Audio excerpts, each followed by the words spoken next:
Daaji explained here about uniting humanity.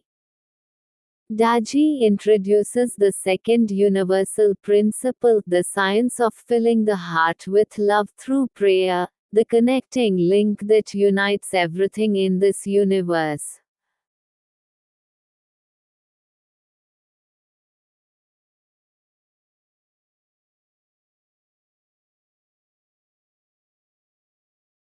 Around the time Babuji was compiling the 10 Maxims, World War II was raging in full swing, taking in its wake tens of millions of precious lives. In addition to young soldiers on both sides of the conflicts, millions of innocent lives were taken as a result of ethnic hatred and religious bigotry. Meanwhile, in India, the country was being torn apart by raging religious fanaticism. Pained by this mindless and monstrous atrocity of person killing person in the name of God and religion, Babuji declared, God is not to be found within the fold of a particular religion or sect. He is not confined within certain forms, nor is he to be traced out from within the scriptures. We have to seek for him in the innermost core of our heart. Though his cry of anguish fell on deaf ears at that time, it has become one of the defining statements of the universal heartfulness movement that wholeheartedly embraces all religions and faiths without distinction. Babuji envisioned that the movement that started as a mere trickle would sweep the world and lay the foundation for a world based on spirituality defined by love and unity. At that time, nobody could even visualize that many spiritual organizations and movements would come together, yet we have already witnessed it starting. It is only the beginning. The silent revolution is slowly and surely transforming human consciousness. In Babuji's experience, God is the ever abiding eternal presence in the heart of every being. Endowed with the faculties of self-reflection and awareness, we humans have the capacity to realize this presence within ourselves, and that simply happens by refining the mind, by removing all the impurities and complexities we have acquired. It also happens as a result of purifying the heart of all desires and passions that weigh it down. To enable this, he created the heartfulness practices of meditation, cleaning, and prayer. The second principle explains the vital importance of prayer, how it is to be done, to whom we should address our prayer, and finally what is the outcome and the end state of prayer. Prayer is a conscious attempt to establish a connection with the source, a relationship with the source, and to allow that relationship to blossom into a deep communion. He summarized this principle as Principle 2. Begin your meditation with a prayer for spiritual elevation. Offer your prayer in such a way that the heart is filled with love. We let our heart become so receptive, so yielding. This tilt happens with devotion, the attitude, a state of acceptance that we are humble receivers so the heart can be filled by grace gushing in. Imagine for a moment that, instead of love, your heart is burdened with desires and ego. What can enter such a heart? Any compromise by creating more than one channel during the prayer simply dilutes our efforts. The entire heart is to be engaged in prayer. Partial attention does not work. Wholesomeness of the attention of the heart, filled with love, creates holy feelings within. Our heartfelt attitude at such moments ensures our success in tapping into the heart of the Absolute. Babuji refers to a great poet who once said, O thou thirsty for the divine intoxication. Empty thy heart for the purpose, for the head of the bottle of wine bows down only over an empty cup. This is probably what Jesus meant when he said, Blessed are the poor in spirit, for theirs is the kingdom of heaven. Blessed are they that mourn, for they shall be comforted. Blessed are the meek, for they shall inherit the earth, in his Beatitudes from the Sermon on the Mount. It is an attitude of extreme humility that creates the tilt which enables grace from the divine to flow into the heart, creating a permanent flow of love. Any relationship blossoms through frequent interaction. It is no different in our relationship with the center, which is nourished by love. Love creates the bond. The relationship matures and deepens with the support of the other heartfulness practices. Practice with the right attitude and intention eventually creates a permanent state of prayer, which is predicated upon a permanent state of humility, yielding, and tenderness. It becomes a state of constant osmosis with the divine. Such a person is a master or guide, so when we associate with such a master, we immediately feel the transmission from the center. We benefit so much by being with him, as he can facilitate this process of connection with the Absolute by removing the obstacles and directing the transmission into our hearts. To whom to pray? The ideal is that we pray to the highest, the center within each one of us. Prayer leads to self-mastery, and yet to attain that state we also need to yield before something higher. For that reason, the Master has an important role to play to facilitate the connection and guide us toward the center. So there is no one answer to this question. It must resonate with your heart, so that you feel the divinity within. In either case, the idea of prayer that Babuji has proposed is radically different from the prayer of traditional religion.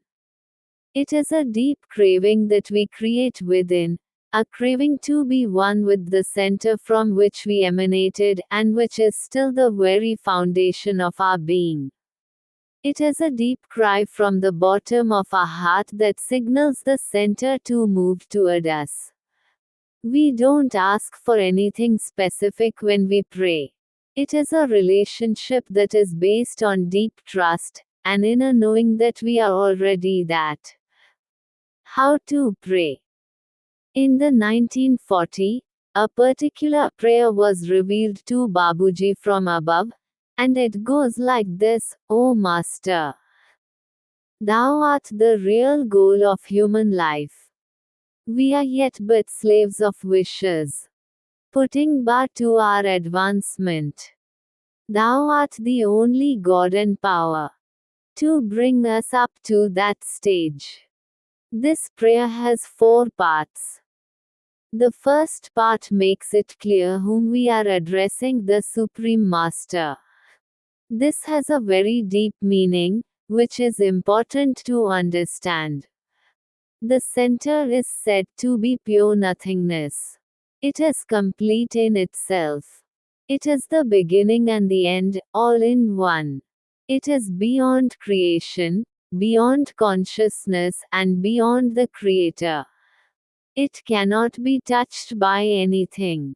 How can it hear our prayer and respond? Therefore, there has to be something that is in osmosis with the center, and can respond, and that is the Master, whether you experience it as the inner Master at the core of your being or the living Master, the guide. It is the Master who responds to our prayer. It is the Master who is the connecting link. This concept is difficult to understand and accept at the beginning of the practice, but becomes clear through experience as we progress. The second part clearly states the goal of our existence. The Master is the purpose of human life.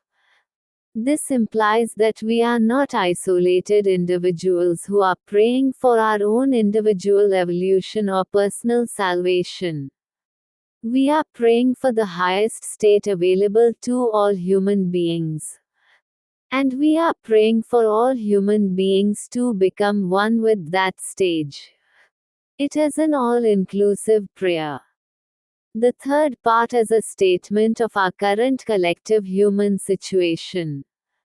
Our wishes and desires drag us down and put obstacles on our path. They impede our progress. It is a humble and honest acceptance of our situation. It is an enlightened perspective. We are not blind or in denial of our situation. It helps us to yield, to be supplicant. Our wishes and desires take our attention and focus away from our purpose, to become one with the Absolute, our highest state of being. The final line of the prayer is a humble acknowledgement that the Master is the divine power who can help us reach that goal with the aid of Pranahuti. We cannot reach there only by the effort of the lower self, because our ego fails us. We depend on the higher self to create the differential with our lower self. This also implies that we address our prayer only to the Supreme Absolute to take us to the final destination. The ideal time for this prayer is both before morning meditation and at bedtime. The way to practice it is to say it silently a couple of times, and then try to get lost in the words, to go beyond the words to the feeling and vibrations behind the words. Let them resonate in your heart. We don't chant or use it as a mantra. The meaning of the prayer reveals itself over time, and is much more than the simple summary given above.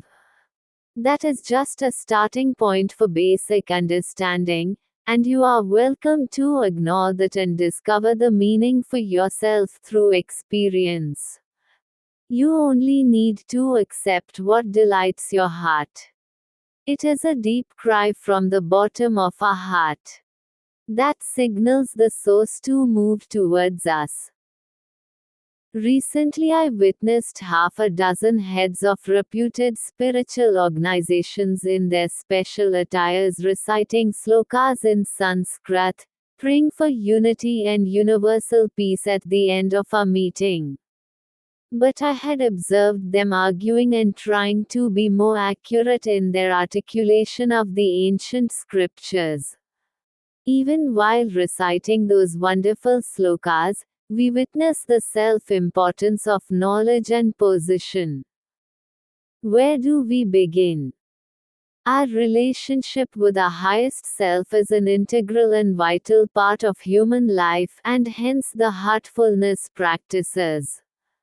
Through simple prayer, offered with a heart filled with reverence, we connect with the center of our existence and invite the attention of the Supreme. It takes practice to reach that prayerful heartful state where prayer becomes automatic. Having said that, I want to draw your attention to the following quote from Babuji that brilliantly summarizes the philosophy and practice of prayer. When the world emerged into the present form, the central point was already rooted deep in all the beings. This being a part of the Supreme, it turns our attention towards the source. In prayer we try to reach up to that point. This is however possible only when we create a similar state within. This requires practice. It can be attained by resigning ourselves to the divine will, which is absolutely simple and tranquil. Apparently it seems to be very difficult, though in fact it is not so. It is not difficult for those who aspire for it. When a person creates in themselves a strong craving for the absolute, they are indeed in a state of prayer, and it is for everyone to strive for it. Whenever a person enters into that state, even for a moment, their prayer is granted, but it requires continued practice to accomplish it. Read this with an open heart and a contemplative mind, and reflect upon it deeply. Its essence will permeate your consciousness and become one with your being. Then, each time you pray, it will reveal itself in magnificent ways. Remember, prayer is not a static link, it is a dynamic link, a lively link with the center. A note of caution. When facing worldly troubles, prayer is to be offered as a last resort. For example, if your sister is suffering due to an accident, would you take her to hospital or only pray and be happy by saying that you have done your part? If you fall overboard at sea, would you only pray for help or would you also start swimming? So, prayer as a means of asking for worldly help is to be offered when we have exhausted all means available to us. Please try to follow that for your fast progress. Pranams.